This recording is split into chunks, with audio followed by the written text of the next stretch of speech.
Good morning, you lovely Hammers fans. I hope you're all well. It's Nick from Claret and Booze. As always, if you're new to this channel, please subscribe, drop a like on the video because it does really help us. And if you haven't already, head over to the...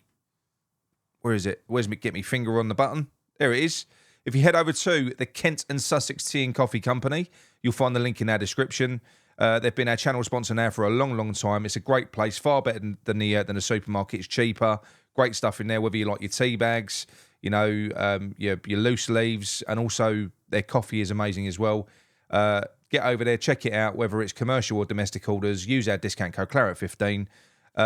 Yeah, they're brilliant. And also, you can get our mugs in there as well. I've placed another order for to get our mugs replenished. Obviously, the David Moyes ones are now gone. I've got limited stock, but they're going to be going as prizes. And there's going to be some new mugs coming out soon as well. Right now, what we're going to talk about today? Well, some comments from Mohamed Kudus, because obviously the rumour mill's been going mad, and all of our players have been linked away. So I'm going to tell you now. We're going to quash that rumour. I'm going to talk about George Urphy and some comments from David Moyes, and a player that if it does materialise, Julian Lopetegui. I think I got it right this time. Julian Lopetegui. Does come in, he's preferred striker target. So I'm told. Something that could happen as well, quite exciting. And I've got a little bit of trivia, a little bit of West Ham Man City trivia at the end as well. I'm going to try and rattle through this one quite quickly as well. A nice, short, sharp show.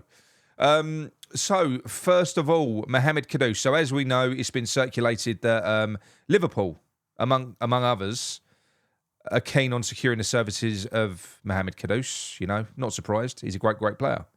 He's got a release clause, but that does not come into action until the summer of 2025. So if they do want to secure his services, they're going to have to pay through the nose for him because it's going to cost more than the 85 million in his release clause. I'll tell you that much.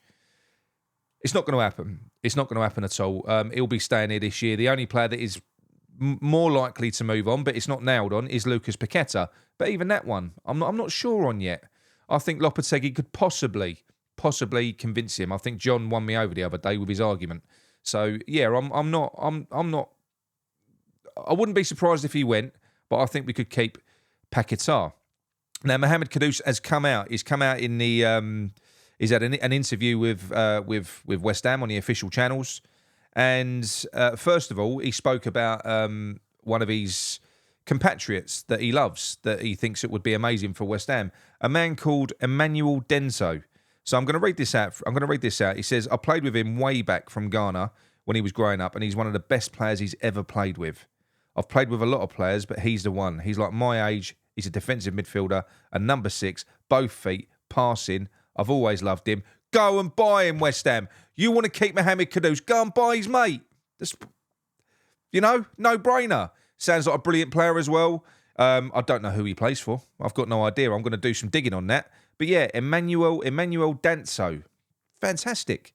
There you go. If that ain't a nudge, then I don't know what is. And we do need another defensive midfielder as well. Somebody that can sit, sort of in place of Alvarez or alongside him, depending on how Lopetegui decides to play. I know we've got Downs as well. But look, Kudus is a bit of a special player. And if we've got to go and buy him a buddy, we've got to go and buy him a buddy, haven't we? The other thing he says as well is he goes on to say about his time at West Ham. So he said he's been here almost a full season, but he's a lot more to show. And he believes that this is just the beginning at West Ham. I added that bit at the end. But it's just the beginning. Look, he ain't going anywhere. He's not. I think all of the players are going to feel a huge weight has been lifted off their shoulders. With the news that David Moyes is gone, they've still got to suffer through the last game. We've all still got to suffer through the tirade of media shit, which I'm not going to even give any credence to because it's all corrupt. Now we know, don't we, why TalkSport have been blowing smoke up his ring piece. We know, because he's going to work there. He was always going to go and work there in the summer. That's why. I'm sick of it. I said it the other day. Moyes. It's been fucking Moyes the whole season. Don't want to talk about him anymore. He's gone. He's just a caretaker. That's all he's doing. He's just standing there. He's like a prop now. They're not even listening to him. So yes, I'm happy. It's all done. Mohamed Kudus is staying, and his best mate Emmanuel Danso is going to be brought in to make him happy. I'm going to have a look into that Emmanuel Danso though, just to see what he's like. On the topic of David Moyes, though, he did mention something about George Urphy. He obviously David Moyes is going to lay claim to George Urphy now. You know, he gave him his debut. He scored his first goal under David Moyes, so he will always be able to claim George Urphy. Forget the fact that we've been struggling all year and he should have introduced him sooner. Oh, no. It was just his last home game. Gave him a cameo. He happened to come on and score. Well, apparently, this kid is, you know, he could be our David Silva, you know. Very diminutive character. The only thing that he does go on to say is he needs to toughen up a bit, get a little bit of muscle, sharpen up. And it's yet to be seen whether he'll adapt to the Premier League. Well, he might do if he gets played in the Premier League, Dave. Gets a few more minutes, a few more meaningful minutes, competitive minutes. That's how players develop and acclimatise into the team. Yes, he will. Yes, he is going to be a good player, and he ain't going to be David Silva. He's going to be George Urphy. He's going to be some player, and we've got a raft of players that I believe could be introduced this year.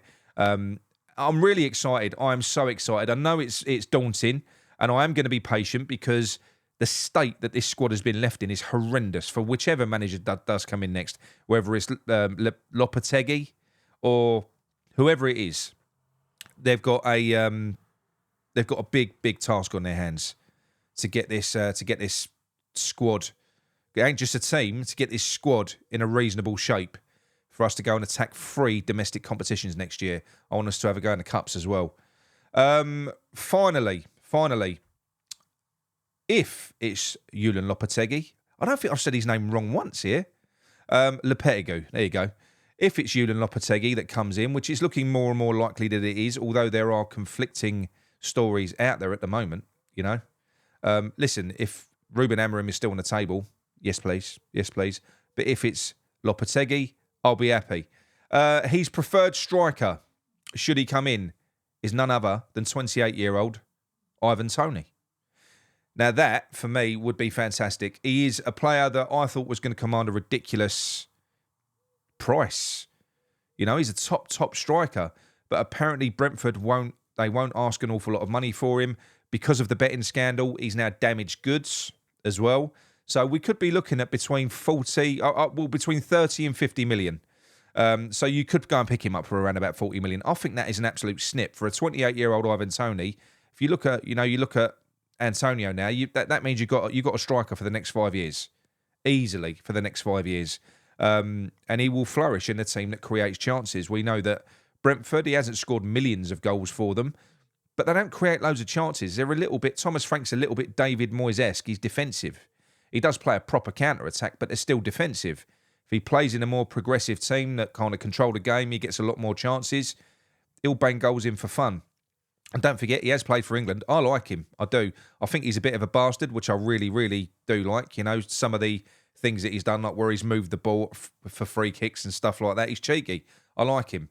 Not if he ain't on your team, you don't like him, but I think he'd be fantastic for us. So that's a big yes from me if we can go out and get Ivan Toney.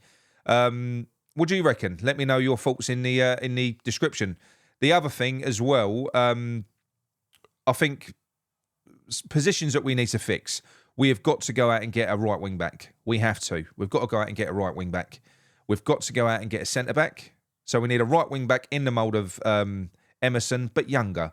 You know, I don't think that we overly need backups for Emerson because I think we've got Ollie Scholes who can come in as an understudy to Emerson. It'd be fantastic. That'd be good. Homegrown quota as well. Tick.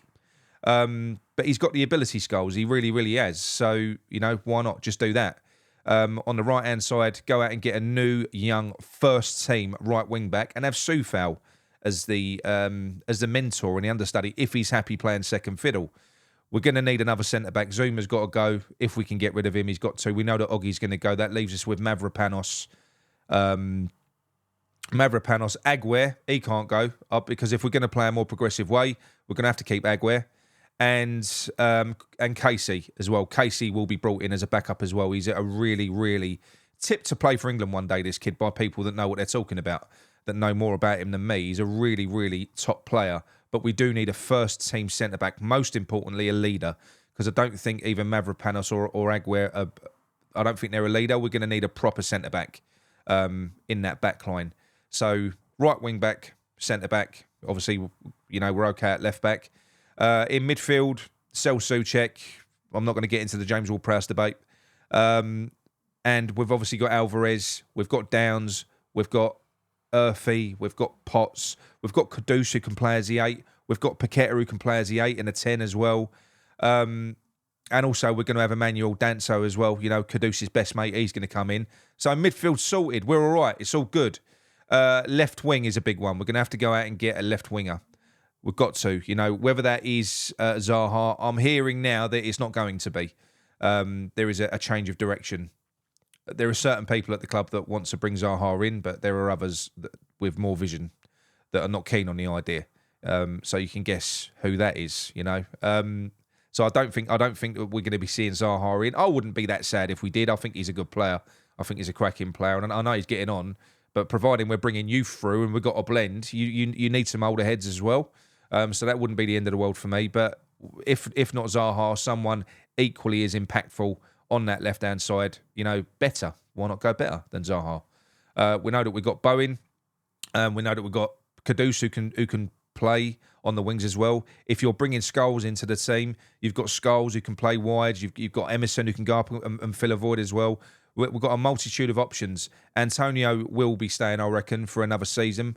Hopefully as a backup. Well, it will have to be as a backup. But that's two good options, right? If we go out and get Ivan Toney or an equivalent, then you know, Antonio is an impact player. Fantastic. Right, so that's that anyway. So as you know, we're going to Man City on the weekend, and we're gonna win Arsenal the league. No, we're not. We're not. So we won't talk about the game because it's going to be painful. But what I have got is a little bit of trivia for you. So have a little think about it. There's 14 players, I believe, 14 players that have played for both clubs, and I'll give you the tips. So West Ham 1989 to 98. No, actually, is that right? Yeah, 1989 to 98, and 98 to 2001 for Man City. 1995 to 2001 to 2014 and 15. 1997. So I'm bastardising this quiz. Listen, forget that. There's been 14 players. Just tell me who they are in the descriptions, and I'll let you know if you're right. All right? You ain't going to win anything. But yeah, just a little bit of trivia for you. See how many you can get. 14 players that have played for both clubs. I'm shit at quizzes. Right, okay. I'll speak to you all soon. Come on, you heads.